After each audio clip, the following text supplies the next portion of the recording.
Flaqa mad-diretturi tal-Awtorità Servizzi Finanzjarji, il-President Mary Louise Colejro Preca ippreżentat il-pjanti u d-disinni ta' restawr li hemm ħsieb li jsir fil-Palazz ta' Sant'Anton f'Ħattart.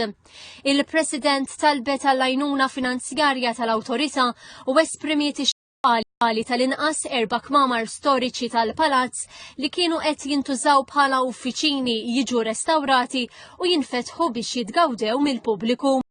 Qalet li diversi partijiet tal-Palazz ta' Sant'Anton jeħtieġu restawr. Fost il-pjani tal-President hemm li fil-Palazz ikun hemm librerija li tippromovi il-letteratura Maltija.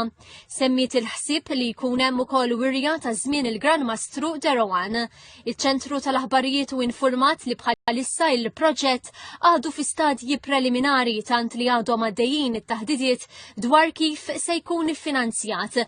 Waqt laqa mal-200 ħaddiem tal-Awtorità Servizzi Finanzjarji, il-President qalet li l-Community Chest Fund tirċievi mal-200 applikazzjoni ġdida fix-xahar għall-għajnuna ta' familji li għandhom nuqqas ta' affarijiet bażiċi bħall-ikel.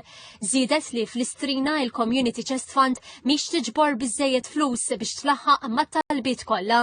Il-President esprimiet it-tama li bil-kollaborazzjoni mal-Bank Ċentrali ta' Malta jiżdied l-għarfien dwar l-investimenti fuq l-assigurazzjoni tas-saħħa u aspetti relatati mal-finanzi.